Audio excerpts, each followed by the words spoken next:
Johannesburg? In the main, it was about me going to Johannesburg with a lady, but there was obviously tension from the afternoon session.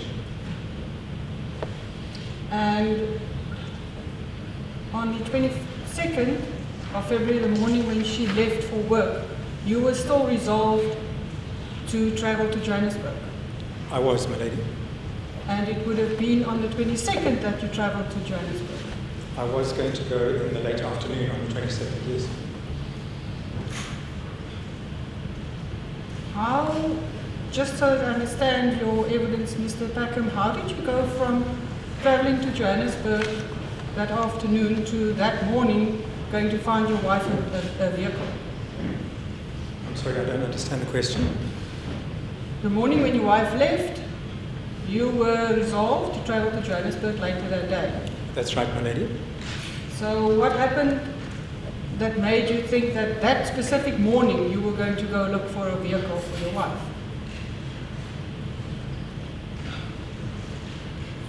When I got... What the evidence is trying to say is that you took your wife and you were going to define the dishes, and at the same time now you were going to do the golf. That's right, yes. So she wants to know how long to those two horses. Well, obviously, when I left home that morning, I had no idea how the day was going to unfold. I had no idea Gill was going to disappear. So, yes, I had packed a bag and I was heading to Johannesburg late that afternoon for a meeting the next day. Mr. Packham, but even if your wife did not disappear that morning, how did it go about you deciding that even if you have trust issues with me, even if you don't want me to travel to Johannesburg, I'm nevertheless going to travel to Johannesburg later today? Then you decide, no, I'm going to go now look for a car for my wife. How does that fit? The decision to go and look for a car for my wife wasn't made that morning. It was made some time before. I knew that day for me was going to be a fairly easy day. I had no meetings.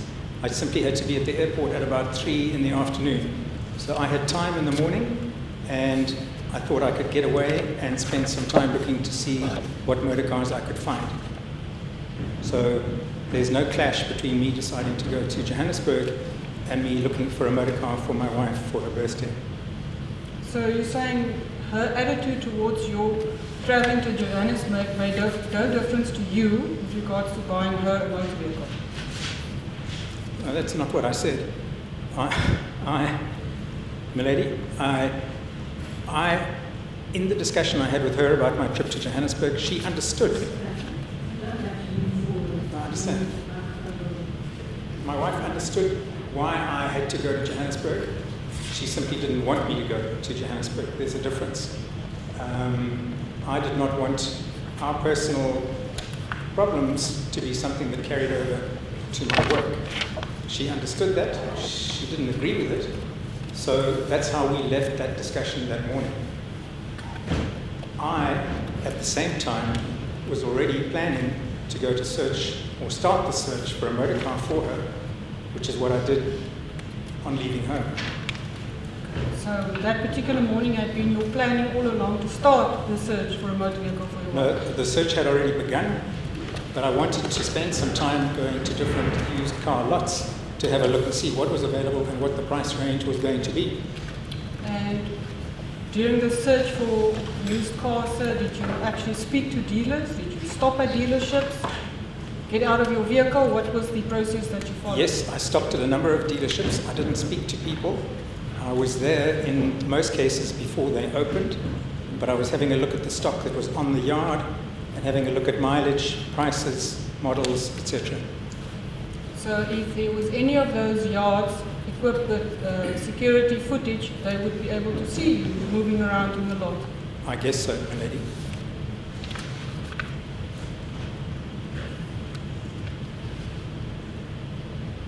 Now, is it correct, Mr.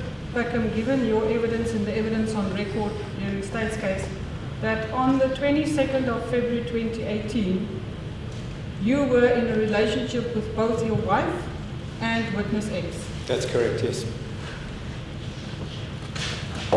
And when one considers the information or the evidence on record, you gave different I'd rather say conflicting messages or information about your commitments to these two women. Is correct? No, that's not correct, lady. What is your view of your commitments to these two women? My wife and I were working hard in the counselling process.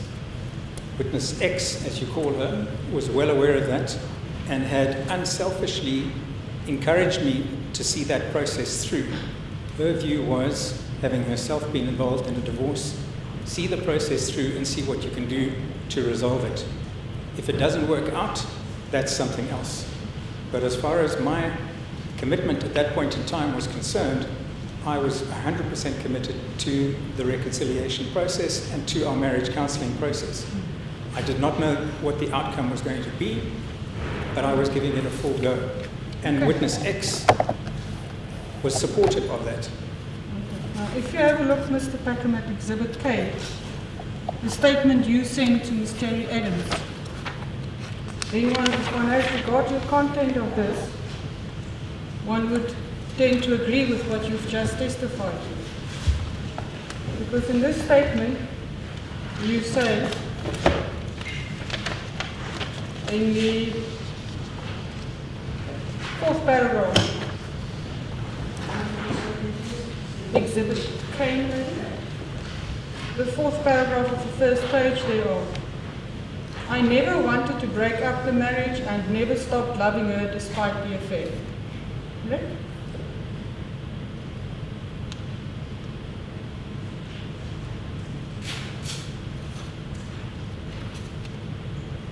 It's the 4th paragraph from top, almost in the middle, this second line of that paragraph, sir.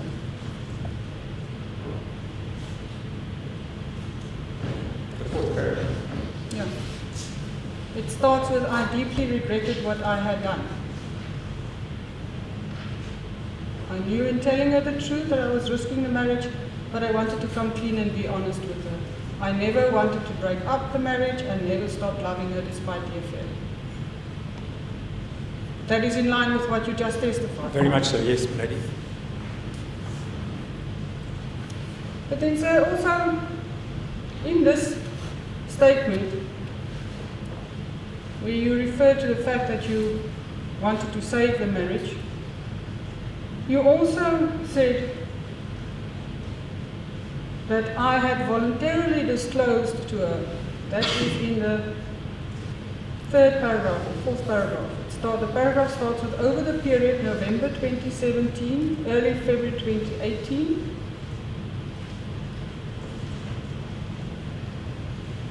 you have that? I see it, yes. You said that for this, the reason for this was because I had voluntarily disclosed to her in late October 2017. But that is not entirely correct, is it? It's 100% correct, my lady. Because Nicola had testified and said that she'd known about your affair for a number of years.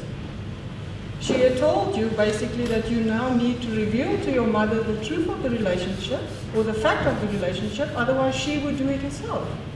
So I did, my lady. Do you consider that to be a voluntary disclosure? Yes, I do, my lady. I took it upon myself to explain the whole thing to Gill.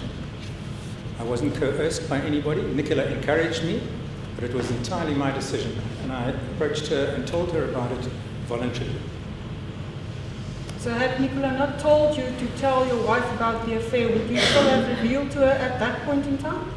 I don't know the answer to that question, lady.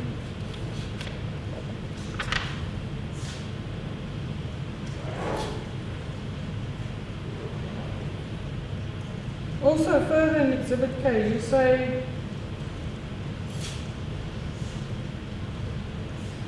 find the place.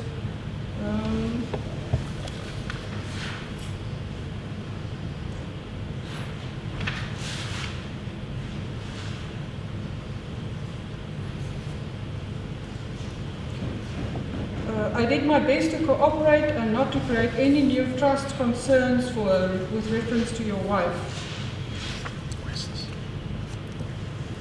Let me read Yeah. The last sentence, last two sentences of paragraph 5. It starts with almost just in the bottom, just to the bottom of the middle of the page. My wife still had trust issues with me. The third line thereof, I did my best to cooperate with her. She would also check on my phone for any third-party messages. I did my best to ensure I did not create any new trust concerns for her during this time.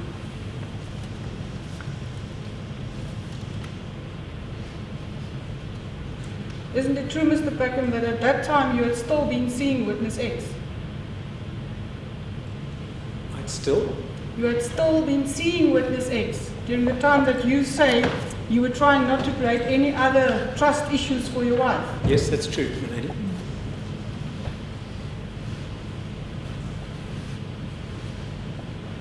And you did not end the relationship with witness X. She ended it in March 2018. That's correct, yes.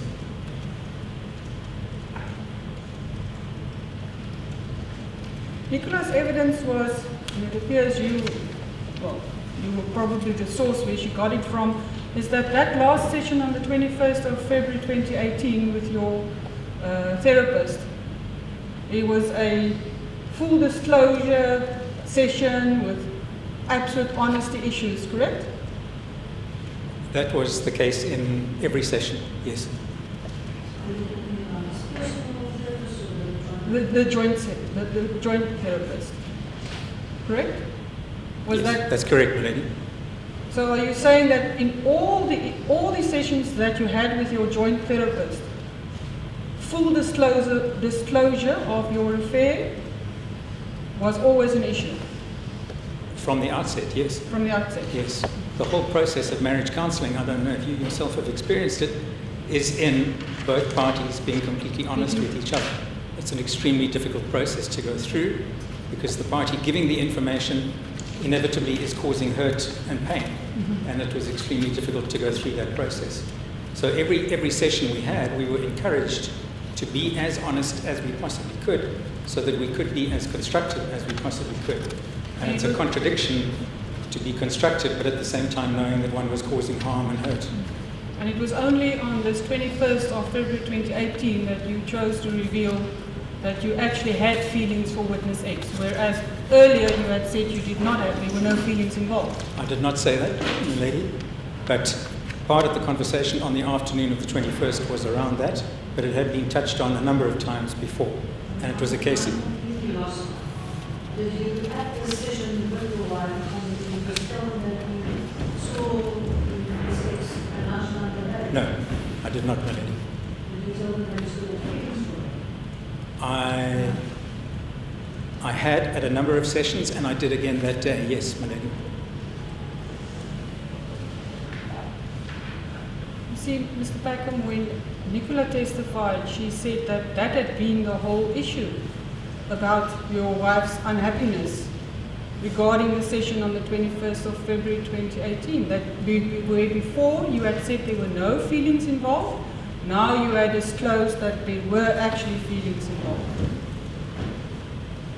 I have to remind you that Nicola was not at the session. As each session progressed, there was more and more disclosure and more honesty. So if that was a particularly difficult or bad session in terms of Gill's feelings being hurt, not necessarily, but it was an accumulative process.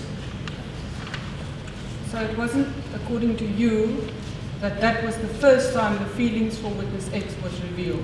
No, it wasn't the first time. The continued feelings. That's right.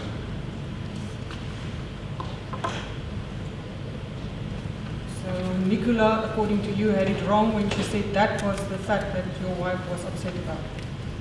Milady, Gill was upset about the entire matter. To be able to say that she was more upset about one particular thing than another, I'm afraid I can't tell you that.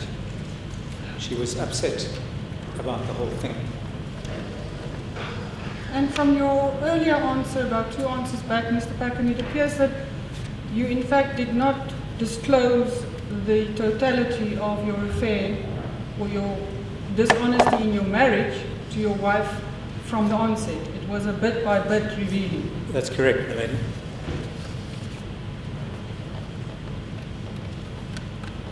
Which in all fairness would then attribute for your wife's issues of trust with you. Correct? Quite possibly.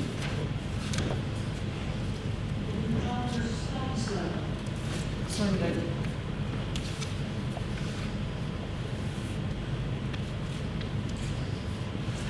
You see, Mr. Packham, this idea that you create in Exhibit K, that you totally 100% committed to saving your marriage, and which you testify now in court, is not the same impression one gets when one regards the evidence of witness X. According to her, you had in actual fact consulted a divorce attorney. Is that true? The testimony that witness X gave, milady, indicating that divorce had been discussed, I can confirm. Gill even had a draft divorce agreement at home that we had looked at together. We were both well aware of the fact that we might be successful in rehabilitating our relationship, but we also knew that we might not. And there were days in our discussions when things were good and constructive from both sides, and there were days when things were less than good, and when there was a lot of anger and a lot of tension. So we went from one extreme to the other. So yes, the question of divorce had been put on the table.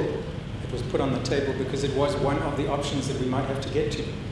In my discussions that I'd had with witness X, who, as I said, was encouraging me to go through with the process, I had said that to her. I had explained to her that there might be one of two options.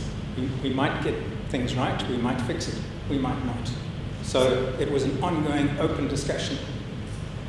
So it wasn't just you who consulted the defense lawyer, but both of you and your wife. I don't know where Gill got the agreement from. I think it might have been from one of the counsellors she went to. She went to a couple before she was with somebody that she was comfortable. One of them was particularly aggressive, and I think it was probably her that gave her the draft agreement. And the idea was for her then to present it to me, to give me a wake-up call in terms of what might be facing us down the road. I'm only speculating now on that, my lady. So, Mr. Packham, it was not you who consulted a divorce lawyer? No, I went through the document with Gill. She also testified, witness X, that you kept contact with her until March 2018 when she ended the relationship, and you never informed her that you're no longer interested in pursuing a divorce. Is that correct? No, I don't think that's correct, my lady. You didn't tell her? That you're no longer pursuing a divorce. So, And the reason I say that is that she knew it was an ongoing process, and she had encouraged me to see it through. I had told her, as I had told Gill, that I was committed to the family and I was committed to the process. So where that process was going to take us was something that was going to happen in the future. I was having these open and authentic discussions with your witness X on an ongoing basis. That was the nature of our relationship at that point in time. She was almost a confidant to me through that process. and then are you saying that it is correct or not correct that on the 21st of February over lunchtime you met with witness X and that you'd come to the conclusion that you need to make a decision now? No, that did not get discussed at that meeting at all. As I said, we both were aware of the fact that it was an ongoing process. And you, in actual fact, only saw a divorce as maybe a possibility somewhere in the future? What Gill and I had tried to do was to be as open and realistic about this as we possibly could. When it was first disclosed to her, she wanted our marriage to be ended by Christmas. The counsellor and I encouraged her not to be so hasty and to work a little bit longer at seeing if we could reconcile. Mr. Packham, your evidence just a few questions back was that a divorce was maybe a possibility somewhere in the future. Correct? That's what I said, yes, my lady. And you deny having a conversation with witness X on the 21st of February 2018, discussing the fact that you now need to come to a decision of some kind with regards to your marriage or your relationship. There was no ultimatum, there was no deadline, there was no pressure or discussion on the 21st that was looking to force a solution. It was an ongoing process. You're using words such as force and a solution. Was there or was there not a discussion between you and witness X on the 21st of February about you making a choice? Every time I spoke to witness X, I discussed this matter with her, and every time the discussion revolved around the fact that at some point in time I would have to make a choice. Yes. You see, Mr. Packham, the witness testified and said specifically on that day, 21st of February over lunchtime, you met with her. She thought you were going to have coffee or something, but in fact you only sat in the car and the discussion was that you now need to make a decision. I agree that I had said to her on a number of occasions, at some point in time I have to make a decision. If I had said that in sitting with her that afternoon, then I did. But she was well aware of the fact that I knew, Gill knew, and she knew that this process could not go on indefinitely. Are you saying maybe I did? Beg your pardon? Are you saying maybe you did say that? It could well have been during the conversation, my lady.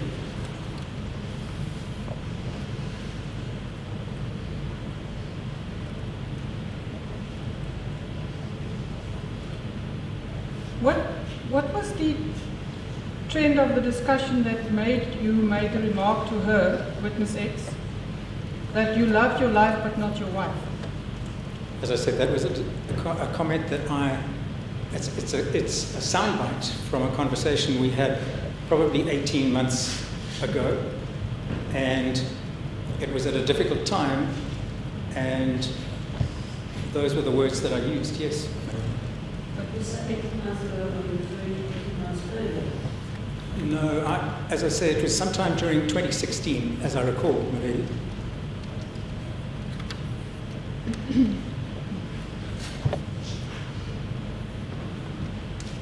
Do I understand your evidence then?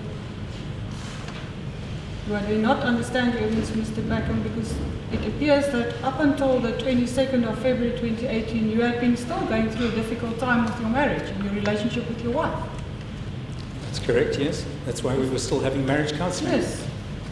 And she had trust issues with you, That's correct, yes. to the effect that she followed you, She had from time to time, yes.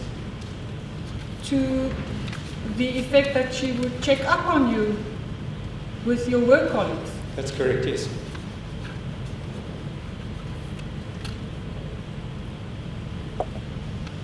And that she asked you to send her photographs of where you were so she could verify for herself that you are where you say you are. That's correct, yes, my lady. You, on the other hand, at times switched off your phone when you didn't want her to check up on you. That is correct, my lady. According to your version, you also asked your colleagues to cover for you if she should phone and check up on you when you were at work. As I said, yes, that is what I asked Mr. van Rensburg to do for me, yes.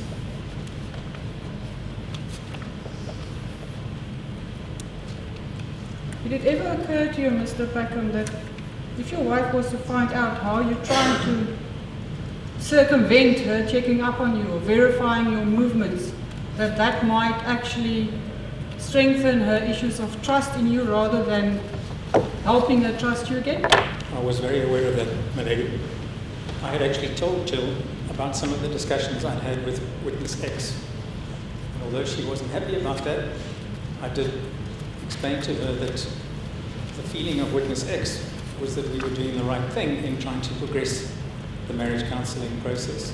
Jill wasn't happy that I had had this conversation, But in the interests of the discussion, it came up at one of our counselling sessions, and I think it was constructive because at the end of the day, she started to see this individual not necessarily as the enemy, but as somebody who was part of the solution, trying to help me to get to the right answer, whatever that might have been.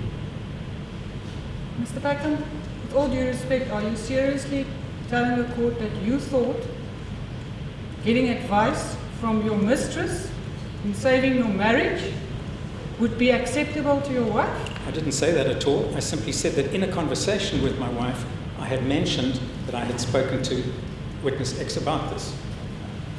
I'm not asking the court to make any decisions in that regard. You understand how the way it comes over when you say it like that? No, I don't, I'm afraid. And so are you saying, Mr. Packham, that your wife was aware at all times that you were still seeing witness X? I didn't say that, and I don't know that she was, no.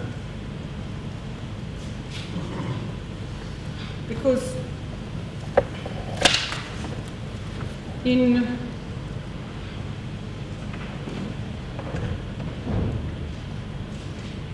Exhibit K, paragraph 3, you say in the fourth line of paragraph 3, I had on my own recognizance chosen to end such affair, and after seeking help from a counsellor, chosen to disclose the full truth to my wife.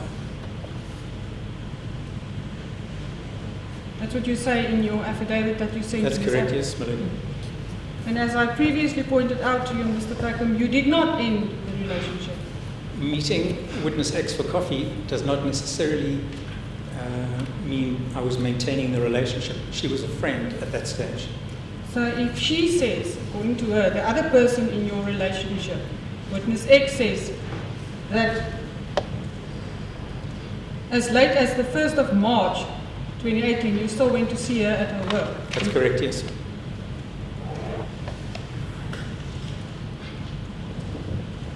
And that she ended the relationship on the 25th of March 2018. I think you've said that already, yes. So how could she end the relationship if you had already ended the relationship according to you? I'm afraid I didn't say it. I had ended the relationship. I agreed with you when you said she had on the 25th of March. No, Mr. Packham, you said in your affidavit, Exhibit K, that you had ended the relationship. I beg your pardon, can you just repeat that? In Exhibit K, Mr. Packham, you said that you had, I had on my own recognizance chosen to end such affair. I hadn't done that at that point in time. But that is what it says in the letter, you're quite right. Yeah. The actual relationship between you and witness X only ended on the 25th of March when she ended it. Is that a question or a statement? If you want to comment on it, sir, whatever you like to regard it as a comment or a statement, But that's you want correct. to comment on that. No, that's correct. That's what she said. Why then, given your history with witness X, sir, and the fact that you had been told that she doesn't want any further contact with you, why did you continue to try and make contact with her? I had been getting some conflicting information from some common friends of ours What kind of conflicting about information? whether she wanted to maintain any contact with me or whether she was simply trying to protect herself from the media frenzy that was going on. So then, if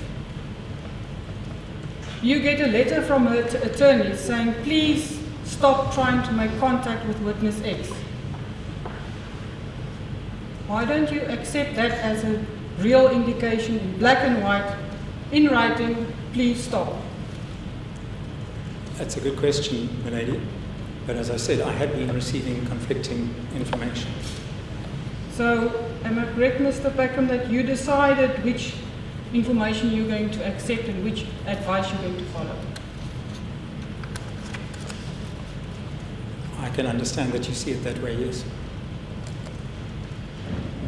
Do you agree or don't you agree, Mr. Packham? I agree.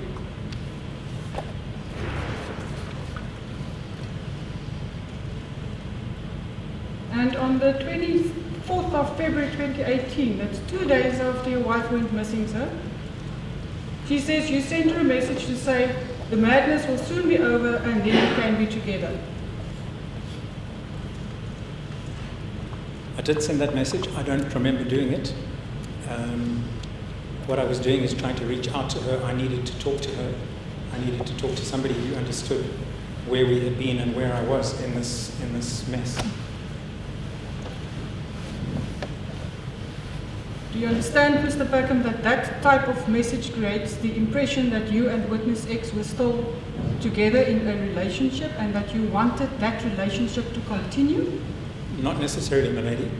It was simply me reaching out to her in a moment of extreme difficulty.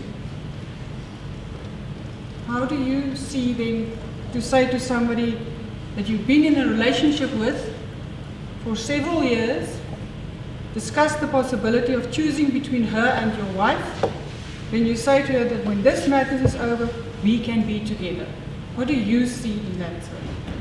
I had spoken to her on the phone in between, and I said I would just love to see her to be able to understand what was going on and tell her how I was feeling. That's all.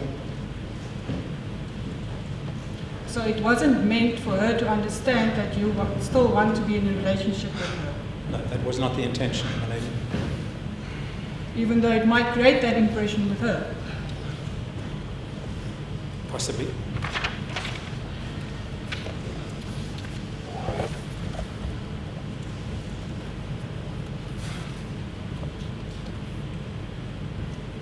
Now, if we move on to, can I put it to you this way, Mr. Packham, that do you understand why there can be an impression that on the one side you're telling people who you think need to know it, that you're working at your marriage, you're 100% committed to saving the marriage, but on the other hand, to people who need to know that, you say, I'm going to be with you, I'm getting a divorce, I don't love my wife, I love my life. That it's two conflicting messages that you're sending out. If you put it that way, that's quite correct, yes.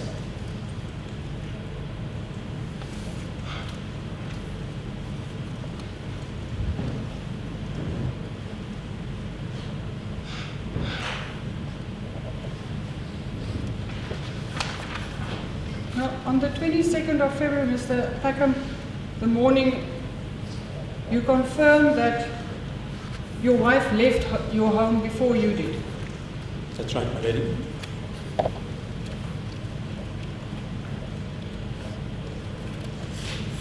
In Exhibit J, that is the statement that you made to Sergeant Sonnenberg,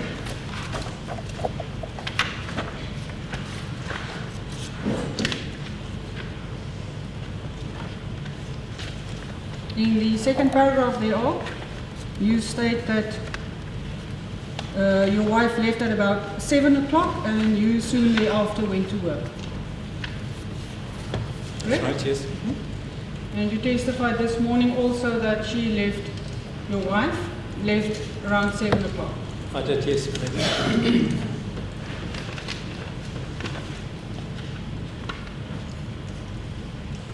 And as far as you are concerned, as you said earlier that you didn't follow her to the garage when she left, as far as you are concerned, she left with her dark green BMW motor vehicle. Yes. Sorry, that was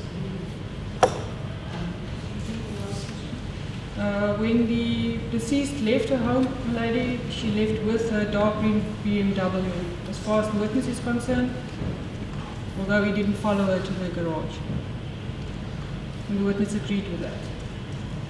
As far as you are concerned, Mr. Packham, on that morning, your wife was healthy and she was leaving to go to work at Springfield School. Correct. Now, you testified with regards to the blood that was found, whilst we're talking about your wife's health, the blood that was found in the garage could possibly be where she cut herself from bottles that she is busy recycling, correct? That's correct, my lady. When you talked about that possibility, you said Judith, referring to your sister, also mentioned that she saw her the week before with some kind of plaster on her arm. That's correct, yes. Is the court to infer from that, sir, that you didn't notice the plaster, that you had to refer to your sister's evidence in that regard? I'm afraid I don't follow the question. I didn't put that question to my sister. She volunteered that information in her testimony. Why did you need to refer to that? Why didn't you just tell the court, I saw the plaster on her arm? Why didn't she? Why didn't you just tell the court she cut her arm and there was a plaster on her arm? Why did you feel it necessary to refer to your sister's evidence? Okay, then she had a cut on her arm and I saw the plaster. Where on her arm did she have the cut, Mr. Packham? On the bottom of her hand, her right hand. Right hand.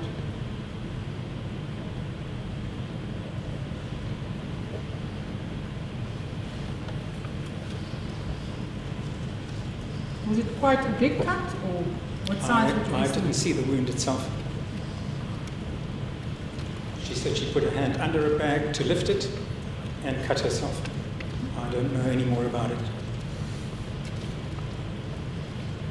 According to the post-mortem report, Mr. Packham, Exhibit B1 before the court,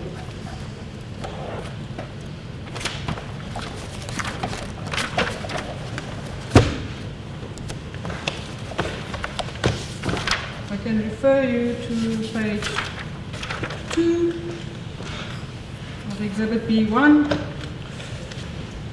paragraph number 4, round about in the middle of the page. The last paragraph just before the paragraph numbered 4.2. The pathologist, Dr. Molefe, makes note of a plastic-like material around the left hand associated with 2 silver tools. And then mention made that it might have been a possible hand or arm brace that your wife was wearing. Were you aware of that? There was no such thing on her left arm.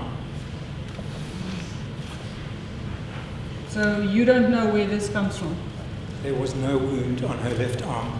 The 2 metal silver tools that they refer to, I raised it with my legal team and said, I know absolutely nothing about it. She certainly didn't wear a cast or a brace of any sort on her left wrist.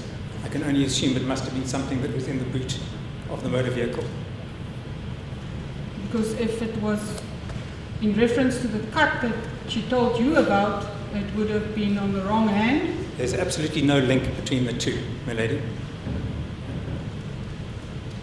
And she wouldn't need to wear a brace for a cut, sir.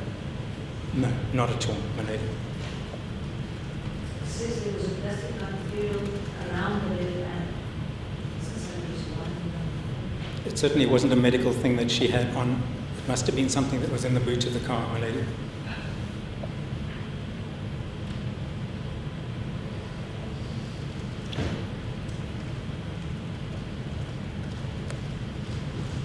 Now,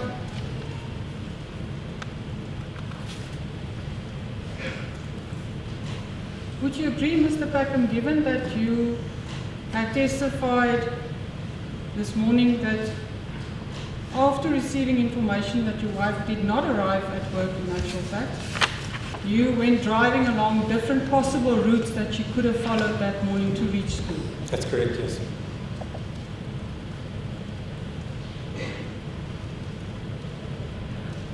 And Ms. Moore testified that your wife and she took the same route to school. Were you aware of that? I heard Bernice say that, but I don't know if they followed exactly the same route every day. I cannot believe that they did.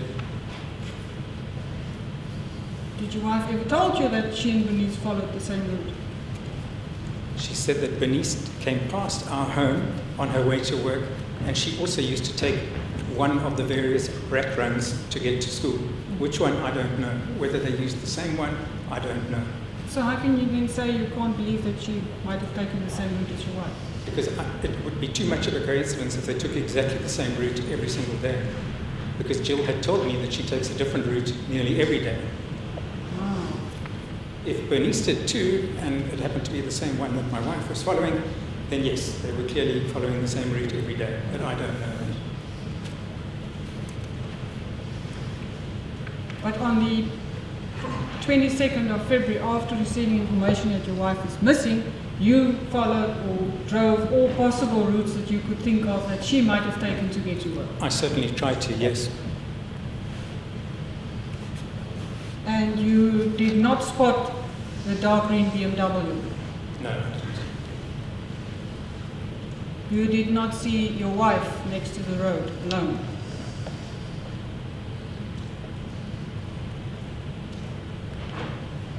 No, I didn't. I presume you tried to call her on her cell phone. I did, Melody.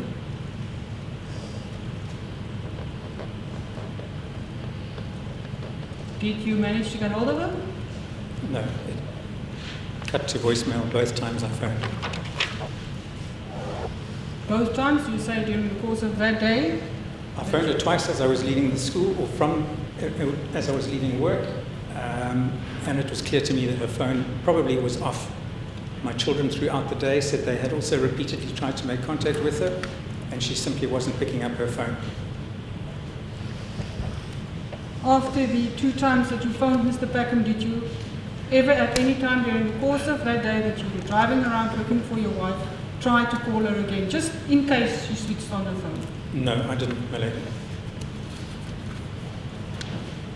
So in actual fact, Mr. Packham, when one considers your evidence, you were the last person that we know of who saw your wife alive at 7 o'clock on the morning of the 22nd of February 2018.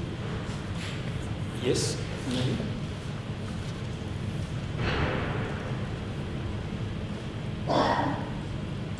When you testified this morning, do I remember correctly that you said you left at about 7:30?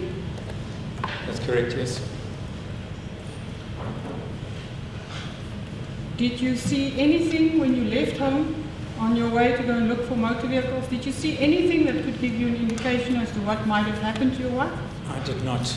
There were some builders' vehicles outside our drive, outside our garage, as I reversed out, but I had no reason to believe that anything had happened to Gill.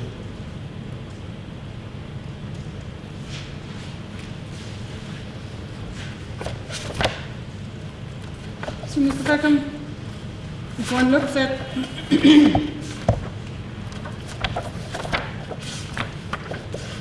Exhibit W,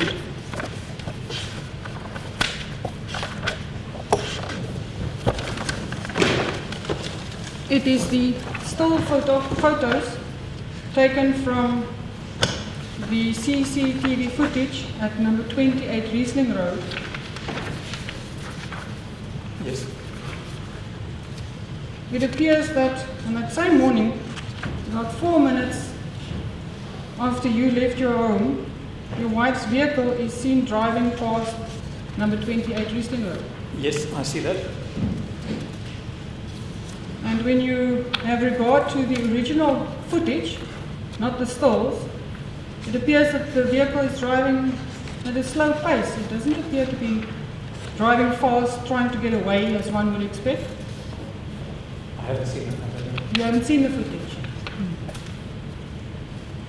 And it also appears that the vehicle is being driven by a white male. Lady, I object to that proposition that's been put to the witness. Our scrutiny of the photos and the footage, in our view, doesn't convey that.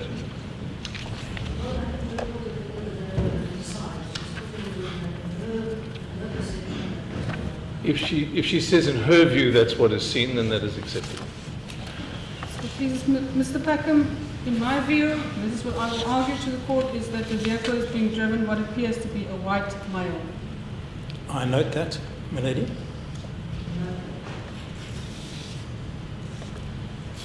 So, you understand, Mr. Packham, that 4 minutes after you leave your home, your wife's vehicle is seen driving past I put it to you, your counsel will correct me if I'm wrong, as he did previously. The vehicle is driving slowly past number 28 Riesling Road with what appears to be a white male driving it. Did you say about 4 minutes earlier there was no indication that your wife's vehicle was anywhere in the vicinity? That's exactly what I said, my lady. When I left home, I went the other way. I did not come this way. I was heading down to Main Road to the motor dealership, so I did not come around the corner to where this house is. So you went the other way? I went the other way, yes. But even in between all the vehicles, the boulders standing around, you did not spot your wife's vehicle? I didn't see my wife's vehicle. I was unable to reverse out the way her car is facing because of the vehicles that were blocking our drive. So I had no alternative but to go down towards Main Road. But I was heading that way anyway, so it didn't matter to It me. didn't bother you because you were in any event going to look for vehicles for your wife? That's correct, yes.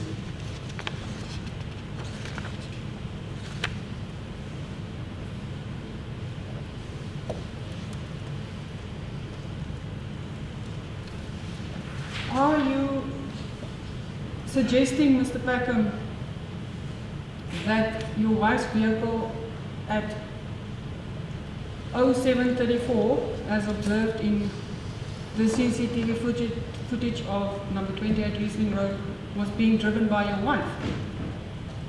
Am I inferring that? Are you saying that? I didn't say that, no, my lady. So you don't know who's driving your wife's vehicle at that time? No, I don't.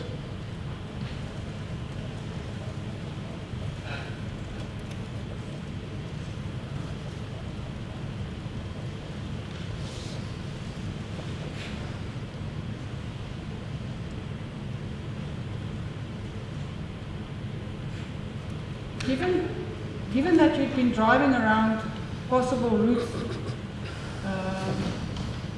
and looking for your wife, Mr. Packham, did you ever find the number plates of her motor vehicle? No. I wasn't looking for them, but no, I didn't see them anywhere. They were not in the vicinity of your house, the immediate No, vicinity of your I house? didn't see them.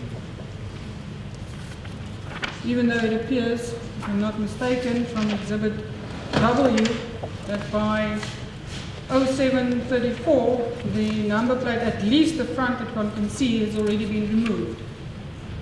I see that, yes. That's about, what, 3-4 houses down from yours?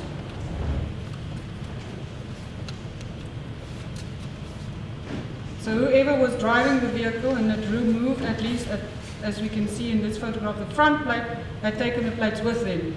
I see that, yes. Do you see that, or do you agree with my proposition that they took the number plate with them? I have no idea. I can see that they are not on the car, though, my lady.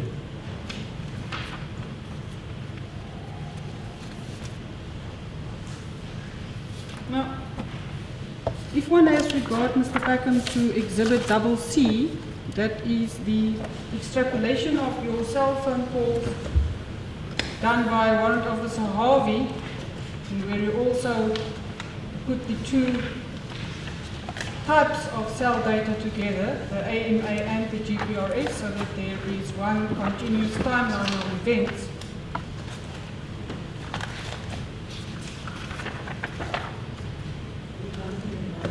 Double C.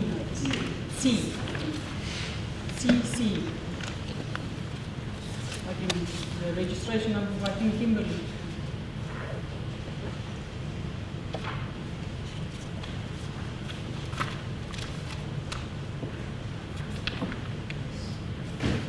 If you look at it, is page, the page is on numbered, but it's the 5th page of that exhibit, Mr. Packham.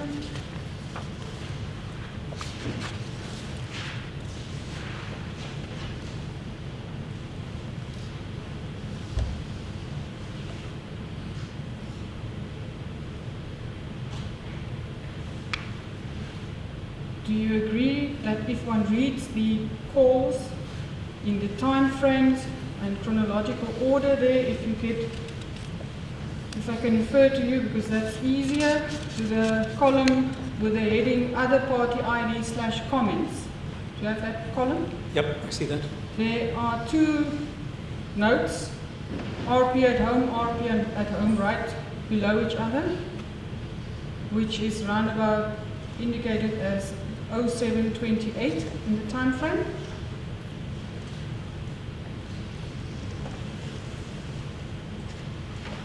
If you say you left home round about 07:30, does that fit with your version, Mr. Packham? I left home at about 7:30, yes, my lady.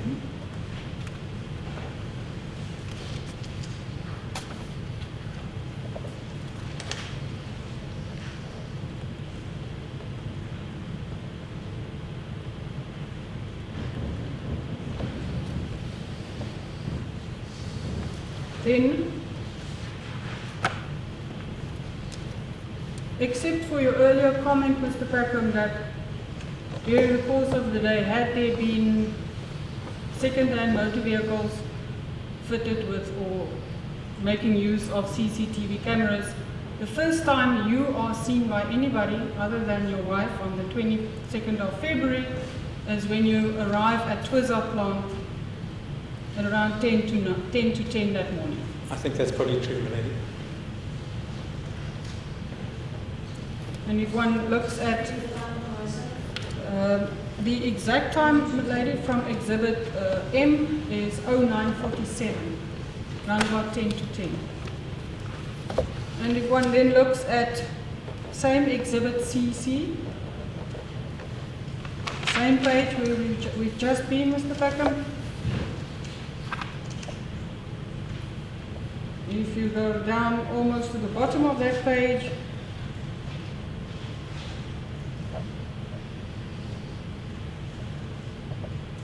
just after phone turned off, there is a note 09:53, phone on at work. That's when you arrived at Twiza plant, correct? That's correct, my lady.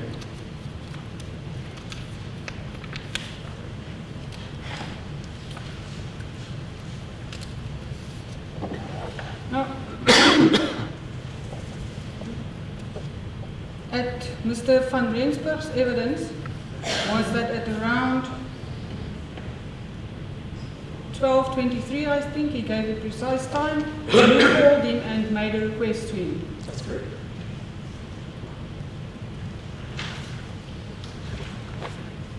Just repeat exactly why you made that specific request to him, Mr. Packham. At that stage in the morning, my lady, I had exhausted what I thought were the logical places to look for Gill, i.e. those places that were on her way to work, or were close to home, or were close to our 2 flats in Claremont. I was at a loss as to what to do next and where to go next, and it struck me then that it was possible she had decided to come to see whether I was at work, which is why I gave him a call.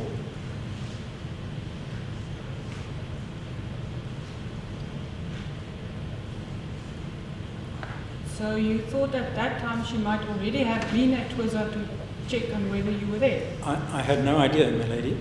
I was simply starting to clutch at straws and trying to work out where she possibly could have gone. So why then, when you called Mr. van Rensburg, did you ask him whether he was with anybody else, and if so, that he must move away from everybody else? As he answered the call, I could hear that there were other people talking around him, and I didn't want to have the call from his side in a public place, so I asked him just to step away. What did it matter whether he was in a public place or not? Your wife was missing, according to you, were clutching at straws. And as far as I was concerned, I wanted him to do me a favor. I didn't want it to become something that was a talking point. But at that point in time, Mr. Packham, from all evidence, including your own, it appears to have been an open secret that you had marital problems and that your wife checked up on you. Correct? That she checked up on me, yes, that's correct, my lady. So, what talking point could there possibly have been more at Twiza at that point in time? I had told him that Gill was missing and had not arrived at work. That's very different to the gossip that was going on about my relationship with my wife.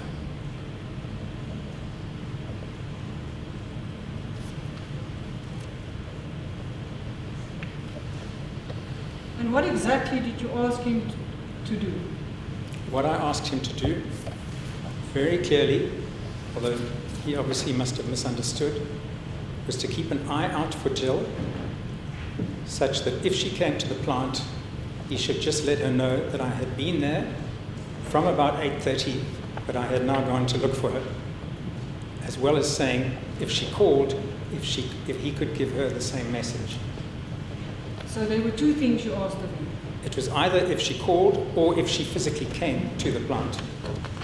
See, Mr. Packham, her possibly coming to the plant physically is, with all due respect, something new. I checked the record of Mr. van Rensburg's testimony during lunchtime. Milady, I'm referring for the record, I'm referring the witness to page 60 of the transcribed record, where Mr. van Rensburg in evidence in chief says, line 21 and further, I don't know, I haven't got an idea why he phoned me, because he just asked me to say that I must, if anybody phones, I must say that we were at 08:30 at the production plant at work, and we were in a meeting at 08:30.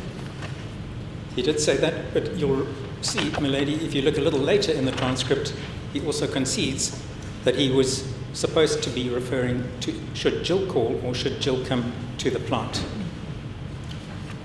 Mr. Packham, if you want, I will print out the whole of Mr. van Rensburg's evidence for you to read again, because in cross-examination, it was put to him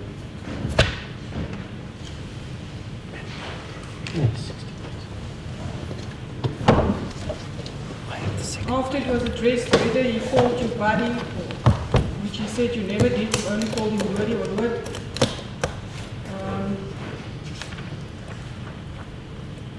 It was put to Mr. van Rensburg.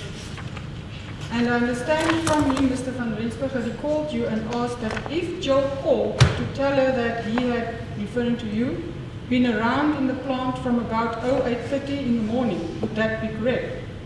Mr. van Rensburg answered, no, he told me if anybody phones the plant. I'm quoting from page 76 of the record. It was again. If you look a little bit further, he does. It was again put to you. Well, he says it was specifically if Jill called to say that he had been around the plant from 08:30 in the morning. I'm afraid I don't have that in front of me, but I know he did concede that he said it was possible. I'm at a disadvantage. I don't have it in front of me. And I'll go over from page 76. Mr. van Rensburg says, what would that be correct? Mr. van Rensburg says, no, he told me if anybody phones the plant.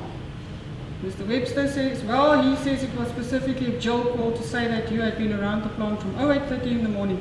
Mr. van Rensburg's answer, no, that's incorrect.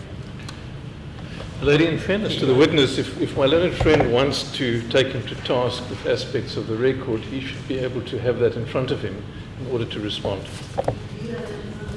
I do.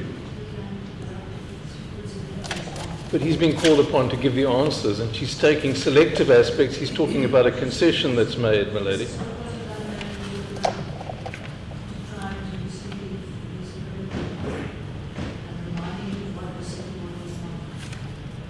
But if she's not putting the complete picture to him, with respect, it's not fair cross-examination. She should put the concessions as well that were made by the witness under cross-examination. You must have an opportunity to look at it, my lady, in fairness. But he doesn't have it before him. That is simply the submission. Lady, I only printed out the relevant parts, but going over from where I stopped reading on page 76, the witness is welcome to read through the printouts. Could it be so? It could be if she was phoning, but she never phoned me. Page 77 of the record. 77. I can give the witness all the copies that I've just quoted from the lady. It's not in, it's just 5 pages that are printed out relevant to this point. Lady, that point that the prosecutors just read out is actually what I'm referring to, that there is a concession in there which she chose to ignore earlier. What concession, Mr. Van Rensburg? If she phoned, but she never phoned me. There's nothing about if she comes around to visit the plant, Mr. Packham. I don't have it in front of me, I'm sorry. Yes, I think in fairness to the witness that, Lady, perhaps the witness can be given that portion of the cross-examination to consider during the adjournment. I do, and my learned friend stops her questioning before the concession is, or the question is put, but that could be what he asked you, not so, and I'm putting to Mr. van Rensburg, and he says correct. My learned friend's not putting that to the witness in fairness. Milady, I will very happily make copies.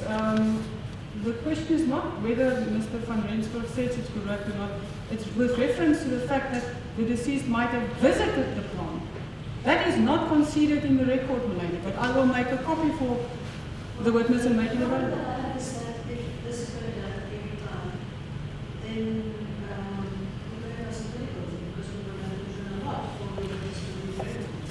Well, Lady, my point is simply, if the witness is going to be challenged on a particular aspect of the evidence, that evidence should be put fairly to the witness so that he can respond to it. Not selectively that part that suits the prosecution, but where a concession is made, a significant concession is made by the witness, that aspect should also be put to the accused.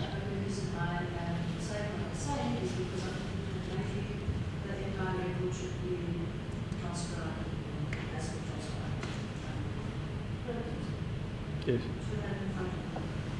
That would be ideal, my lady. So if it's referred to, the witness can simply go to it. My lady, the witness has had access, the record has been transcribed, he has had access to it during the adjournment, but he doesn't have it before him in the witness box, my lady. And that is the point of our objection. He should have that. A copy was made for him, my lady, and we can...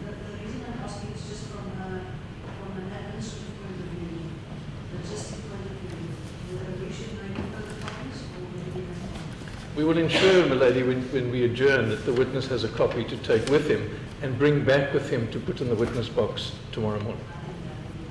Thank you. Thank you. I would also endeavour to make a copy of whatever I wish the witness to look at, my lady.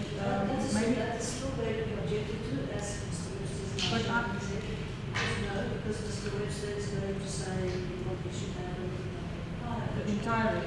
I just want to make sure, my lady, does Mr. Webster undertake to make available the copy the witness had before court, or shall I? I think he's just said that he's going to make sure that he has a full copy of the constitution. Indeed, my lady. Thank you. May I then, because maybe at this point that we adjourn? As the court please. All rise.